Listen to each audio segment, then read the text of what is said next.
Hey guys, yes, Ian Benjamin, Digital Hub, and we have a special episode today. I'm joined by Rejoice and Wilhelmina.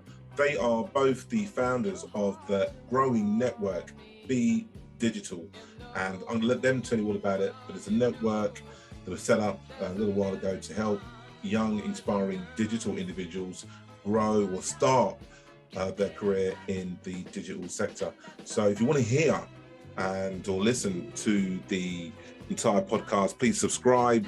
It's going to be on our YouTube page, on the Digital Execs YouTube page. To subscribe to the podcast, which is called Digital Hub, Apple or Spotify, to access that entirely free of charge. Clearly, there's a multitude of different sort of episodes that you can choose from, but this is a special one. It's the first in a series of young, gifted and Black, and focuses on digital talent from the Black and ethnic community. And Wilhelmina and Rejoice are going to be on this one with me. So whoop whoop. So yeah, enjoy. And I want to hear back some feedback from you all. So let me know what you all think. Thanks very much. Hey, it's Ian Benjamin, Digital Hub, and with the ED&I series, but this is a special series. This is young, gifted and Black episode, and I'm blessed, and I'm with Wilhelmina, I'm with Rejoice.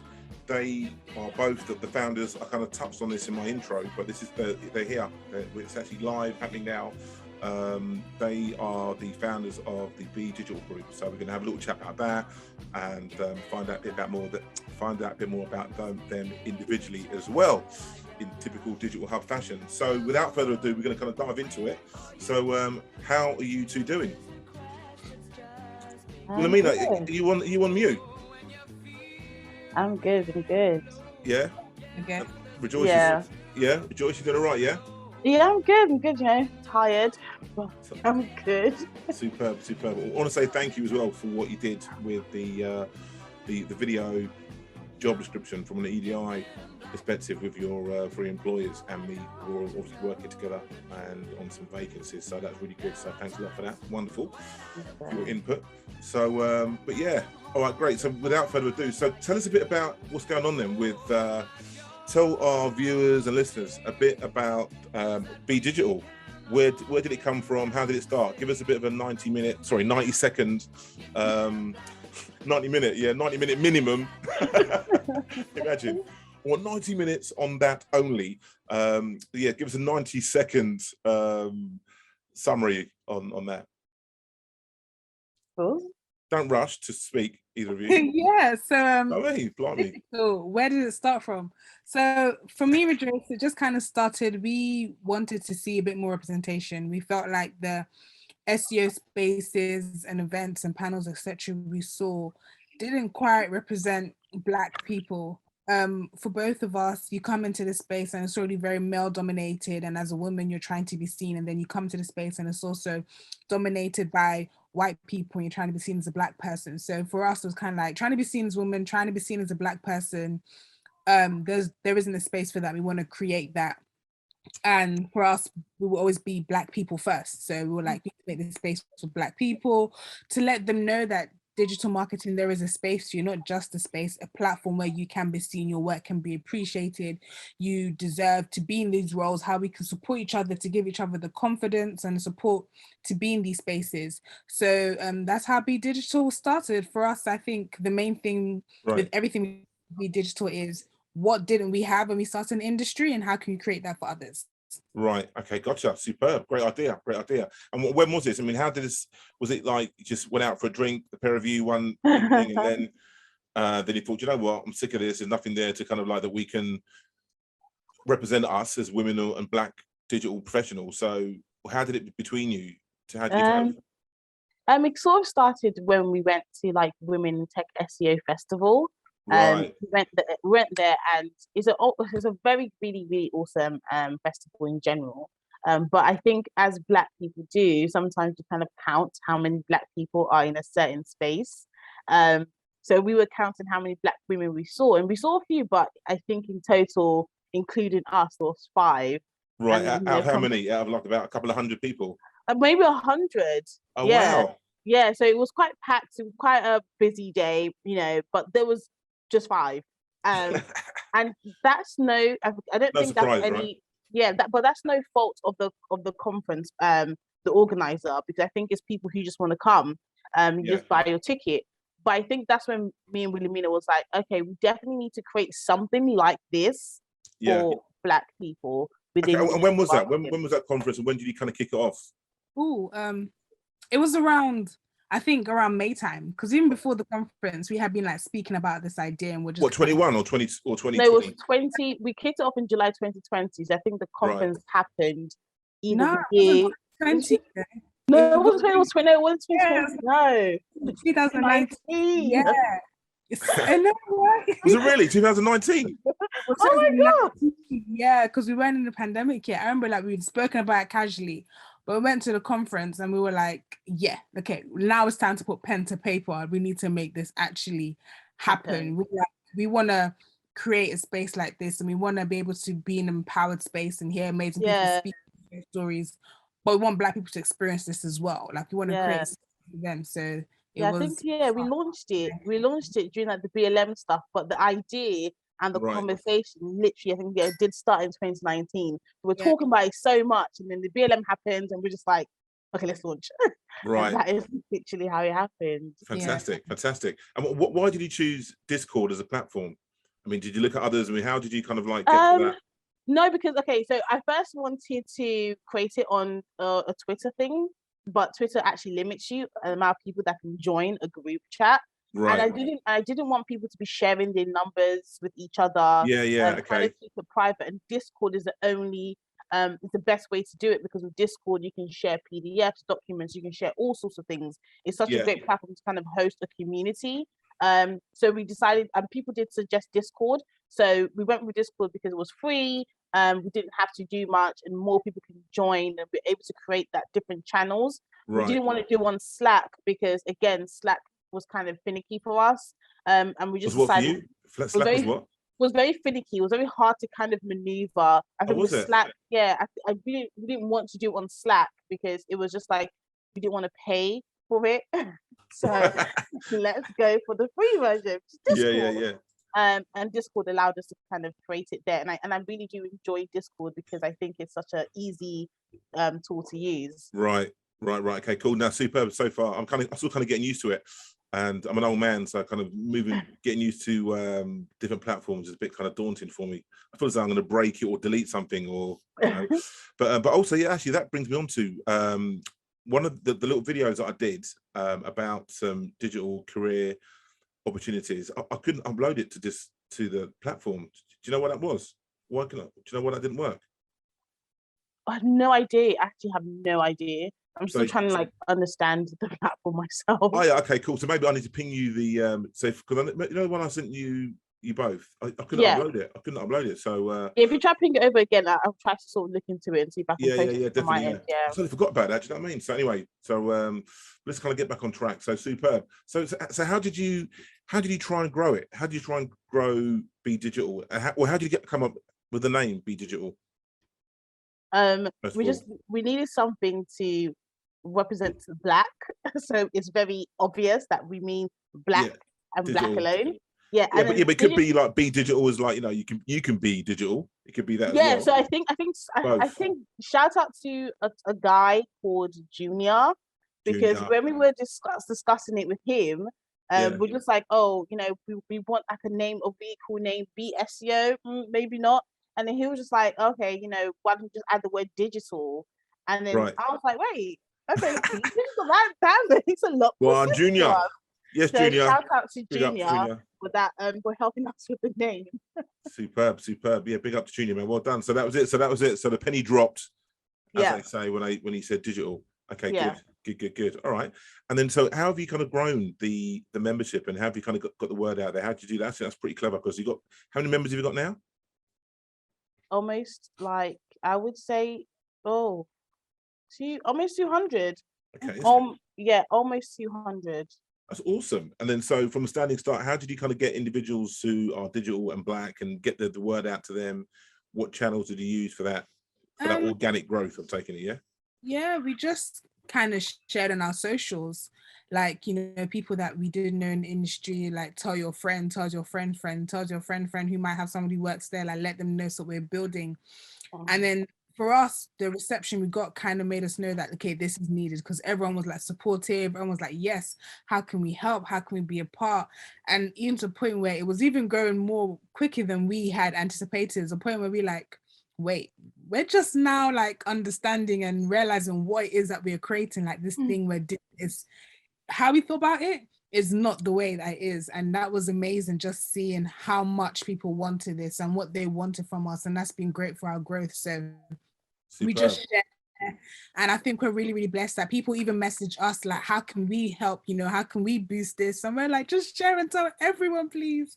Wow, fantastic, superb. But obviously you want to keep it digital from a, so the individual members, they've got like a digital background, or they've got digital, or they've got an interest in digital. Is that essentially what the criteria is, right? Yeah. When we first started, we kind of like, because we both work in SEO, so we just thought we're going to keep in SEO. That's what we know. That's what we do. And then we started getting people outside of SEO wanting to be part of it. Then we realized that Black people in digital need this. So then we're like, okay, cool. It's open to everyone who works in digital. Let's all support each other. Let's all learn from each other. And also let's learn from other, you know, careers out there that we don't know that much as well, and let them share with people inside this group what they know about their career and filling gaps for people who want to know more. So yeah. No, fantastic. Definitely, without a doubt. So what is the sort of like piecemeal goals that you've got? What's the next step for you? 2021 is pretty much done. Have you got like a plan for 2022 in terms of what you want to do with the group? Yeah, we have plans. We do want to create, well, we want to do an event, our first event. And you know, it doesn't have to be huge, but we want to kind of allow the members, whoever can within the group, to sort of come out and then kind of run mini webinars or mini workshops that they can learn, whether it's CV learning, whether it's you want to learn more about a particular channel, you know, whether you want to network. So bring these members, bring, you know, people who are hiring. Bring employers. Yeah, bring employers there. Absolutely. Kind of bridge that gap altogether and run our first event and kind of have like a mini small party afterwards where everyone can kind of, you know, relax and talk and get out of that space. But that's the one thing we want to do. Another thing we want to do is we would really like to kind of target universities. So kind of pierce that career fair, kind of go into universities and speak about digital marketing as a viable career, because a lot of times when we were in uni, we weren't seeing, you know, the stands for digital marketing. You'll see the stands for finance, the stands for insurance and all these things and tech, but not and you see like a generic marketing stand, but you know that we want to kind of have a stand for digital marketing and kind of speak to ACS and different societies that this, you know, is something that's here. So, you know, all the students can kind of learn, have resources that you can help them with and stuff like that. So that is essentially 2022. Okay, good. So the online, so the events, you don't want to do them online. You want to do them in person, ideally, yeah? I want to do them in person, yeah. Okay, good. I mean, but would you consider doing like an online one? I think we do have the mindset to run like different mini virtual webinars where people can actually come. But I think if we want to do online, it will be sort of broken down into bite-sized topics. So one day could be about PPC, one day can be about SEO. That would be for people who can access that online. But the in-person one, I think would be great for other members who have been speaking on the Discord to kind of see each other face to face, and for us to kind of see the members and kind of, you know, I like that person, like interpersonal meet. And you know, meet HR people, actually tangibly speak to, you know, hiring managers, speak to employers to find out more. I think that's much better. Yeah, definitely. Yeah. Okay, cool. So what sort of demographic have you got now then, would you say, across the group in terms of the level of experience compared to individuals getting into the industry? Is it mainly individuals getting in, or do you think it's individuals that are experienced, or is it, you know, how would you? I think we have more. We definitely have more. We have a lot of people who are already in the industry, but we do have a good number of people who are it's weird because we have a lot of people who want to transition from their current career into digital marketing, and we have a good amount of students who are looking for that entry level or placement or internships as such. But the beauty about the group chat is there are people who already have that experience already within digital marketing, who are already managers or who already, they have that year's experience, and they are the ones who are helping those trying to transition or helping those who are students kind of come in. So it's almost fairly split. Definitely. No, that's what I thought. I think it's a mixed bag as well, which is good. You've got you've got a good wide variety of individuals from who are graduate level all the way through to experience. I've had conversations with both, and which is awesome. So I'm glad you said that. It kind of makes sense. Okay, and then so the universities. I mean, you're absolutely right. In terms of kind of getting them involved, I think it makes sense because, I mean, if somebody's, they think, well, digital marketing, I've heard about digital marketing, but what does it mean? And if you're able to kind of go in there and talk about, I don't know, SEO or pay-per-click or paid search and PPC, what the difference is, or SEO, how to kind of get into SEO, what it actually means, and, and kind of show people, then they can kind of make their mind up whether it's going to be for them or not. So yeah, I think that's really, really good to kind of make that happen, and so maybe there's something that I'd love to kind of help in that. I don't know how we can kind of make it happen, but I think that's a really, really valuable tool, because it's just kind of to demystify that whole information, so people can understand what that they want, and because they may not know. So if you can kind of describe the different careers that are in digital, help people make their mind up what they'd be more suited to than what they wouldn't be more suited to. So that's a really good idea. I don't think no one's doing that right now. So that's really, really good. Really, really interesting. Okay, fantastic. So so how about you two? So how did you, let's pick on you first, Wilhelmina. How long have you, as an individual, how long have you been interested in digital, and why did you choose SEO, search engine optimization, as a career? I've been interested in digital for ever since I was in uni, my second year of uni. I went on a trip to San Francisco to the tech hub, which changed my trajectory, what I wanted to do. So you went to San Francisco, you went to Silicon Valley, blah, blah, blah. And what, as a holiday or part of your university thing? It was a school university, so it was with coloring tech. Oh yeah. So they took us out there, and it was amazing. And that's when I decided, okay, I want to work in tech. So when I was like, okay, so we're in tech, and then we met with people, and they're telling us you don't have to be a coder to be in there. You can be in HR, you can be in marketing. So I was like, okay, marketing, and that's where I was like, I want to work in marketing. This is where I want to be. And I changed where I want to focus, because I studied psychology at uni. So then when I graduated, and then you're looking for your graduate job, and then I had an interview for a job at my previous agency, Neo, and I didn't get the position. So they called me back. So you're working at an agency, it's a full-time role? You were? No, yeah. When I graduated, one of my first interviews was with an agency called Neo. So I had an interview for a job, and I didn't get the job, and they called me back, and they're like, we have this role for something called SEO. Would you like it? And obviously I'm a first-time graduate, I'm looking for a job. I was like, I don't know what this is, but yeah, I'm going to take the job. What? Wow. What they didn't know. They had no idea that you had an interest in digital marketing. They didn't know that. They just said, yeah. So they just kind of just made it, just randomly suggested SEO to you. So they're like, yeah, SEO. And I was like, okay, that is, but I want a job. I'm a fresh graduate. So I started the job and absolutely loved SEO, and I learned so much. And first I was worried, would I be good at it? Should I be here? Then I was like, no, this is great. I'm enjoying it. Then Rejoice joined as my manager, and she definitely helped with my confidence in my abilities, my confidence, I can do this. And turns out she was right. I'm still doing it almost 2 years later. But from memory, actually, that's really funny to remember now. So from memory, isn't there a story behind that? Because that you were mates, and Rejoice knew you were working there, but she had an interview but didn't tell you, something like that. Is that right? I didn't know she was working there. Did you not know? No, I had an interview for an account manager, a global account manager.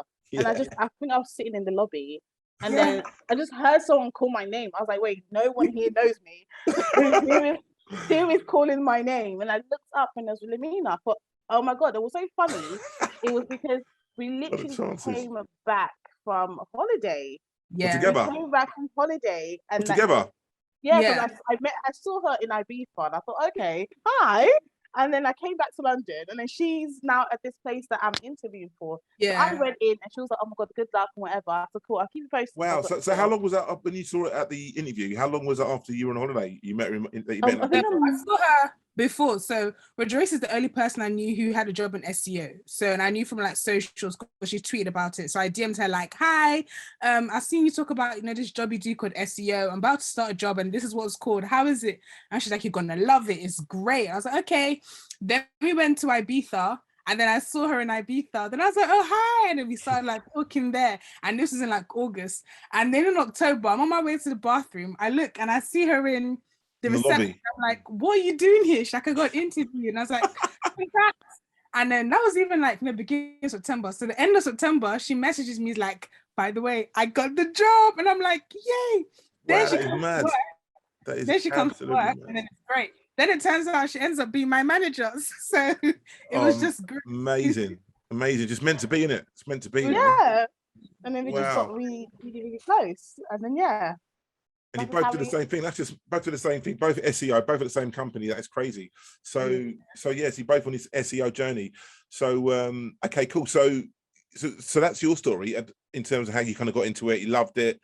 But also, let me just ask you, Wilhelmina. So when you first got exposed to it, and like search engine optimization, so using Google, and was it like, oh my God, this is like really kind of technical, like the data, blah blah blah, or did they kind of gradually kind of ease you into it, so it was kind of like, so it all kind of made sense? Do you know what I mean? Or was it like, was you kind of like a deer in the headlamp sort of scenario? I felt like a deer in the headlamps. I felt like, especially with like things such as Google and like SEO and websites, it's general things that we have day to day. You look at the internet, but you don't really think about how these things affect you. So now I'm thinking a website I've looked at like 10,000 times is now completely different to me. So I'm thinking something I already thought I knew. What do you mean? I go to Google to search and tell me that this whole other aspect of it, people use data for it, people check photos, it was completely different. So it was a bit like, especially when there's so much, you've got content at you, technical, you've got like, global level, and you've got to an international level. But once you like break it down, and then I was like, okay, I kind of got this now. I'm understanding a bit. yeah, definitely. So, because obviously I'm working recruitment, and some of the vacancies I work on are SEO roles. And I actually filled one yesterday for, I don't know if I should mention this, but for mynewsupermarket.com anyway. And so the role is quite content led. Not that the individual is going to be writing content, but in terms of what they're doing, in terms of ranking and so forth, the content that they have on their website, from an SEO perspective. So the guy that I place is going to be working very heavily with the content people. And then, but I've spoken to I've obviously filled other SEO roles where it's more about, it's more technical, so more hands-on doing, so what side of the fence do you sit on? Are you more kind of content oriented, or are you more technical, or is it a bit of a hybrid? Are you a bit of both? Technical. I love technical. I think it's also because of some of the first skills that I learned. So the accounts I was on straight were very technical. What does that mean? So what do you do? So to somebody who doesn't understand that, somebody listening, watching, so one of your Be Digital persons listening in, what does that mean to them in terms of what does that mean on a daily basis being technical? So being technical is more about the website structure, what makes up the website, than what's on the website. For example, if you go to the site, how slow was it to start? Did it take about, you sitting there for like 20 minutes waiting for it to load? When it loads, some of the images loading where they not. When you click certain URLs, does it take you to another page, or does it say not found? And then on the back end, things you don't see, so such as the page speed, the reasons why. So for example, you might have pictures which are too big. If we shrink those pictures, that can contribute to this URL going faster. Okay. So you have kind of elements which affect it as well. Also backlinks, like backlink to get involved in the backlinks as well, which come to the page. So that's basically my domain. I love all of that stuff. Like, content is okay. I mean, it's all right. Me and Rejoice tend to have a versus person because she's the content person. I'm technical. I mean, content is all right, but technical. That's your bag. Superb. But also as well, is it fair to say to the listeners and viewers that with the vacancies, when if you do choose a career in SEO, PPC, etc., that you can work agency side, which you're working for an agency, or you can work client side. So obviously working agency side, you're representing or working on multiple clients potentially, or working for a client like Vauxhall or Pepsi or the FA or Puma or whatever. But if you're working client side, you're just working for your employer. Do you know what I mean? Yeah. So I'm actually client side now. So I was agency side. So I've had like both now. Personally, I love client side. Again, me and Rejoice disagree on this. She loves agency life. I love client side. I'm never going back to agency life. Oh, really? Yeah. But you're working for, so you're actually working on the incubator brand. Oh, yeah. In that case, because you're working incubator, right? That's for Rejoice. So I work with British American Tobacco. Oh, do you? I thought you were both still working together. No, we stopped working together like almost a year ago. Oh yeah, wow. Oh, I didn't realise that. Oh, wow. So Rejoice sacked you. Rejoice kicked you out.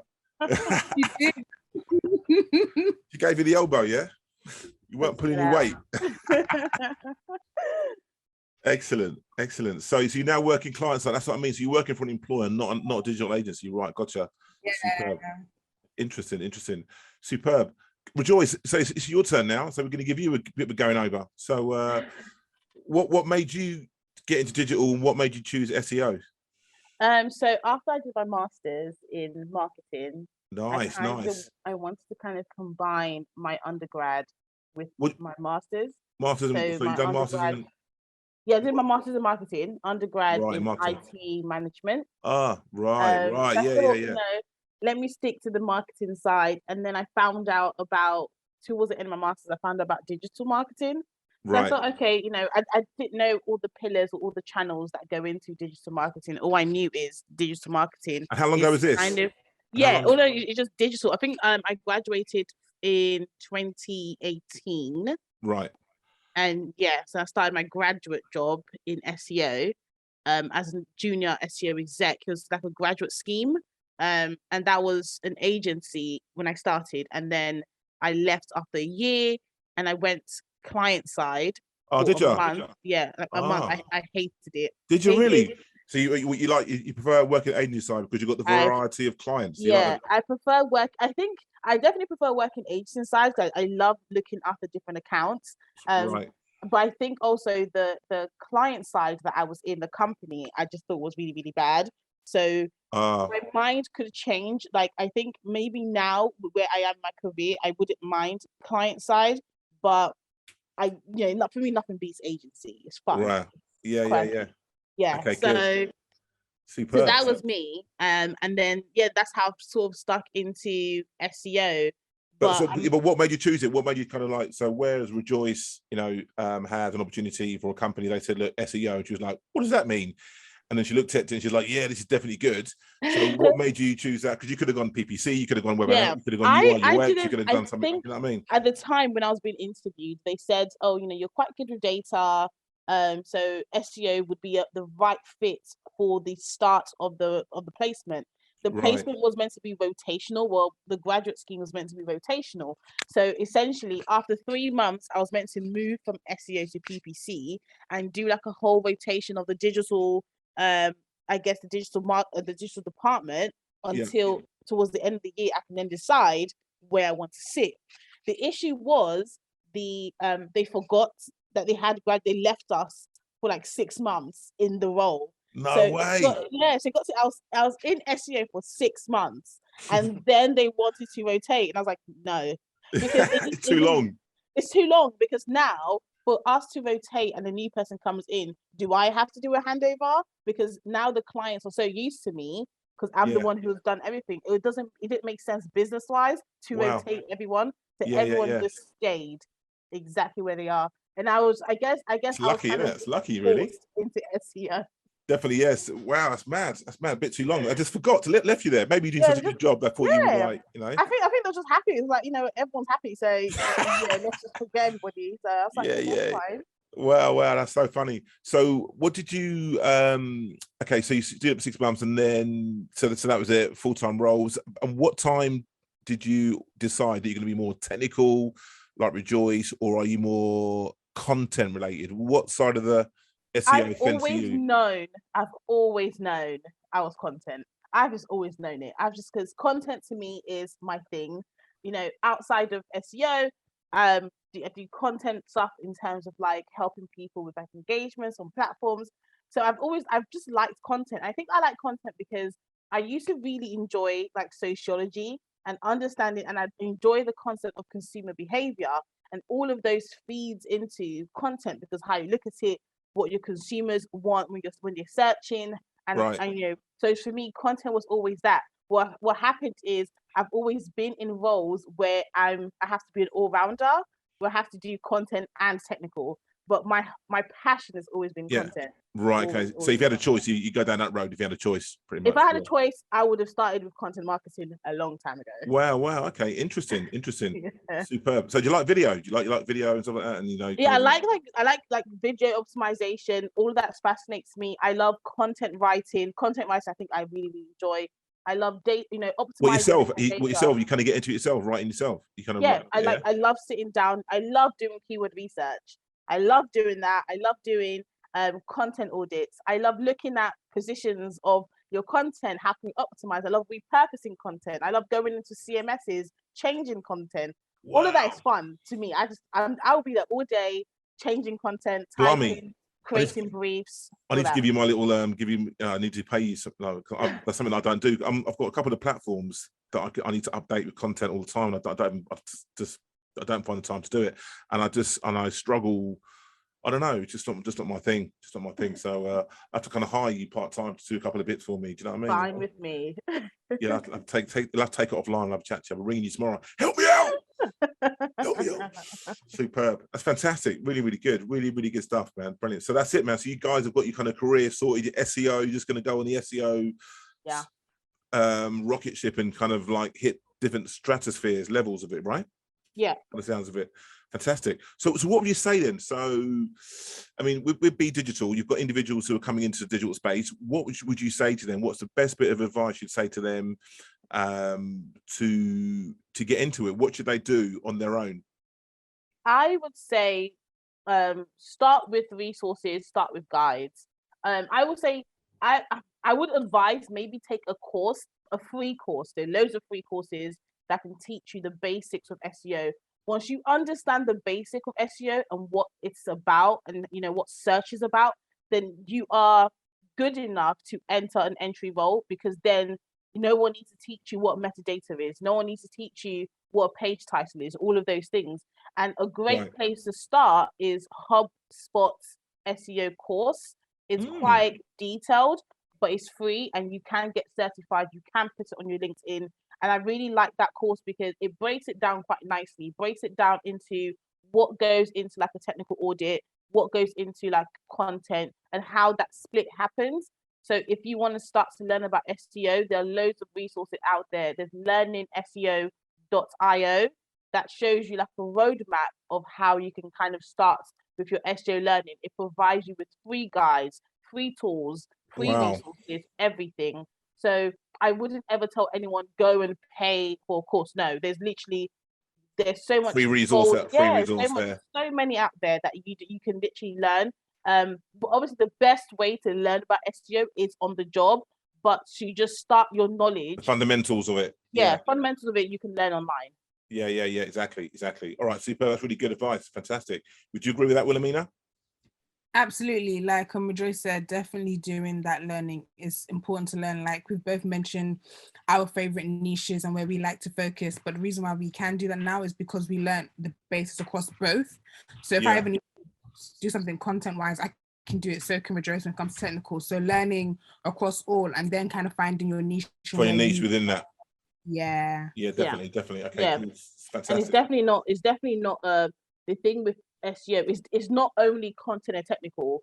You literally have off page, which you're looking at outreach and backlinks, and you're looking at strategies. There's SEO strategy, there's SEO project manager, there's SEO There's SEO everything. There's Yeah, SEO there is. Google My Business, international SEO. If you speak another language, do that. Yeah, exactly that. Yeah, like if I speak to a client, they give me a brief, and they'll say, we want an SEO manager, but they want to do this. They want to come from this background, or be more strategy focused, or it's more content focused, or it's more technical, and so yeah, that's really good to know. And I think it's good for anyone getting into it as well. They know that they've got options once they choose that particular area. They can kind of like tailor it to their skills or to their interests. 100%. Yeah, definitely. Yeah. Okay, cool. Listen, so from an EDI, inclusive, quality, diversity, inclusion perspective, are both of you or either of you involved? I mean, I know the answers to this already, but I mean, are you both involved in any EDI sort of committees or anything along those lines? Yeah, in my current workplace, I'm involved in the diversity and inclusion committee. Okay, cool. Yeah, and I'm always rambling on about it on Twitter. I'm involved in conversations, podcasts. I'll speak about it. So yeah, good. Very much Good. Yeah, definitely. I mean, would you both agree that since obviously BLM, George Floyd lost his life, and I think he's a bit of a martyr in terms of like, hero, that's allowed us as a Black collective to feel collective about speaking out about how our lives have been and are as a black person, where prior to that it was falling on deaf ears. Nobody was really listening. And so do you agree that you've seen a bit of change in terms of companies that have been more open to change, and whereas before BLM and George Floyd that door was shut? I would say there's been a change in more outright conversations are now happening. Before, I feel like diversity inclusion conversations were happening behind small doors. Yeah, exactly. Like smaller levels just to like appease those who are quiet. But I think the main thing from George Floyd was how much it touched the world on such a global scale. Now companies, I think, are having these conversations mainly because they were now forced to. And for me, whether you're forced to or not, we're having this conversation, you're going to do what needs to be done. It's your personal problem if you felt forced to. How we got here, that's your choice, but we're going to do this the right way. Yeah, and definitely. I think the voices can't be ignored, and people want companies to be held accountable before they can make these promises and kind of like just slink off and dive and do one. Now people want to see these changes, they're holding them accountable for more than just the month of Black history, for more than this one event. We want to see it across everywhere. We're not. It wouldn't happen. I don't think it would. I don't think we'd be where we are now if it wasn't for George Floyd and BLM. Do you know what I mean? I don't think those conversations were happening, but it weren't. I think the white population realizing now that we weren't making it up, that when we do leave our door in the morning to go to work or go to school or go about our business, that we, through the lens of a Black person, is different to us than a white person, and some of them still don't understand that, but that is true. But I think those conversations are making individuals from the white community, even individuals from the white community that are in positions of influence, making them kind of sit up and realize, oh my gosh, wow, okay, we do need to kind of put some things into change. And I see those changes. I think some companies and some individuals still see it as a bit of a tick box exercise, but I think there are some companies that are genuinely authentic and committed to making change, and which is a good thing, right? Which can only be a good thing.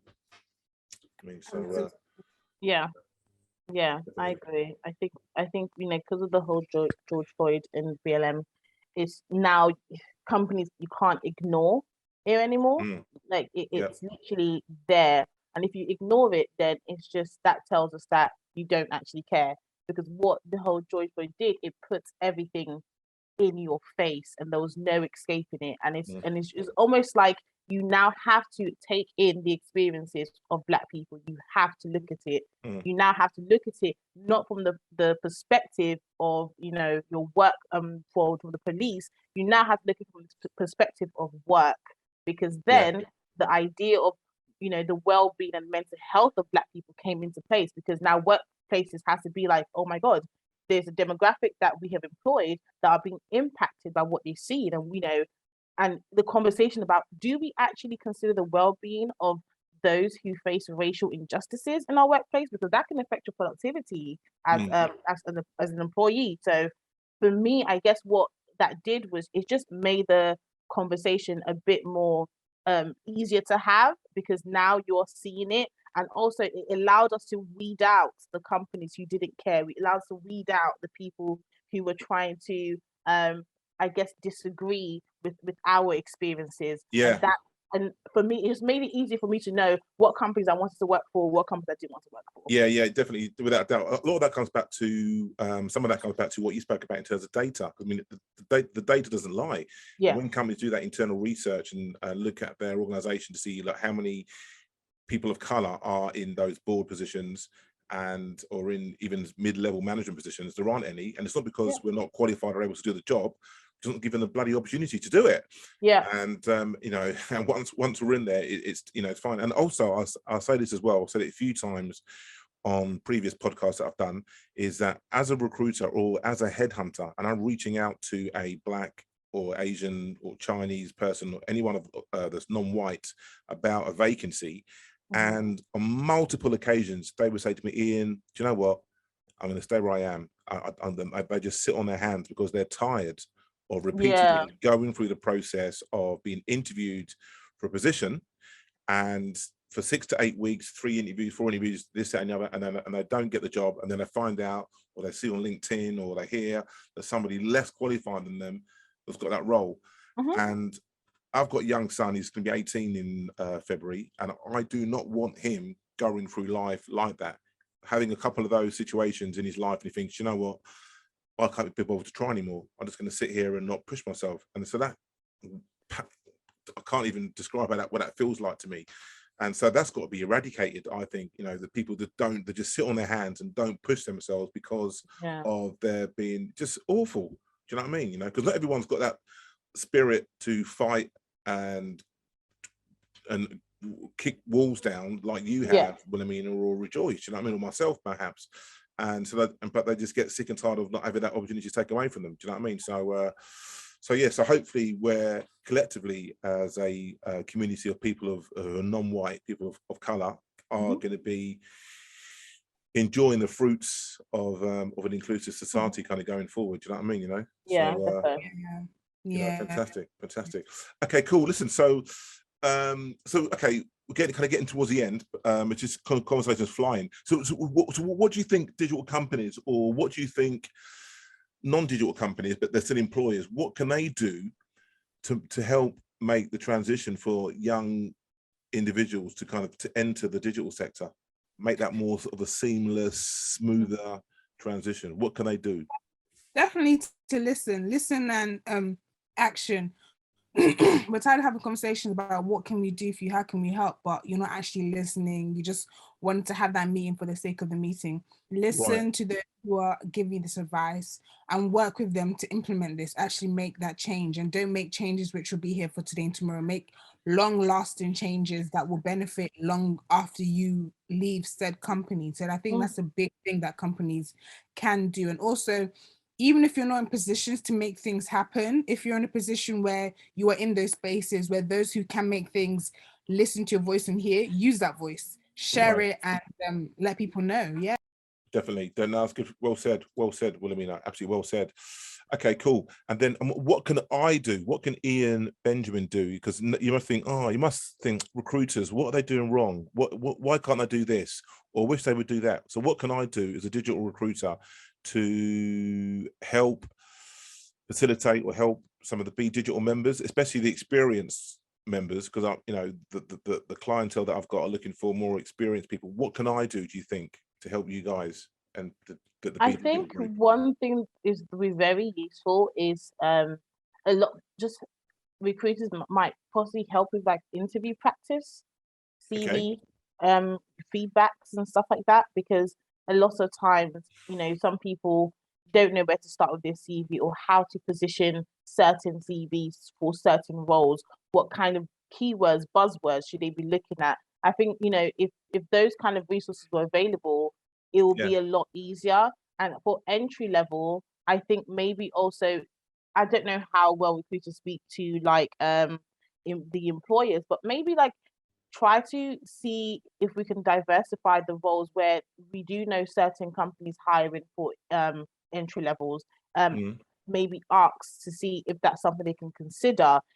Speak about speak to the clients. Do they have room for training? If it's, you have a keen entry level person, are you keen to train this person up? Because what I find is a lot of companies, they just don't want to train, and I don't understand it. If you want talent and talent is there, train talent. Train them up. Yeah, definitely. I agree. I think a lot of companies are becoming more open to bringing people in through the ranks, because there is a massive shortage of skilled people right now. But it's just, have they got the staff to train people? That's that's the kind of like typical answer that we get. But no, I'm with you 100% with that, definitely. But what I would say is, I'd like to help. I don't know everything. I mean, I've been in recruitment for like 10 plus years. I do know quite a lot. So if I can help, I think I've spoken to some members already about their CVs and kind of gone through their CVs and given them advice.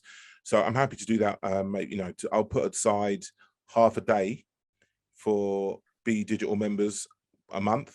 If you want to do that, you can do something, and or even have like a little careers Zoom or Teams thing online once a month, to kind of, or once every couple of weeks, something like that, to kind of speak to people about their CV, or I'll do webinar. So I'm definitely here to help 100% of my time for free. So I'll do that without doubt. I think that's really good. I think that's something we can kick off in the new year, maybe like once a month. It can be like Q&A around CV tips. Ask the recruiter a question about interview, CV tips, and we kind of align it so they can easily come up and prepare their questions beforehand and get some really, really good advice or really good perspective on how to structure themselves in interviews, how to approach certain conversations, certain questions in interviews. And I think I'll bring, it won't just be me, I'll have another 1 or 2 people with me as well. So the members can ask us and get just get a collective response to their questions about the CV, what I should do. And because it's like putting your photo on a CV. If you're happy to do it, put it on there. It's not compulsory, but I think it can help. Or little things like the company you work for. Somebody, the recruiter or the employer may not have heard of that company. So put the link to their website down there, so that when the recruiter gets it, they can copy and paste it, put it into the browser. Video interviews, I do a lot of those. Putting a link to a short 2-minute video about yourself, putting the link to that on your CV. All those, but yeah, so we'll do that. We'll have a chat about that in the new year. Definitely, yeah. So before we go, we're going to wrap it up in a minute.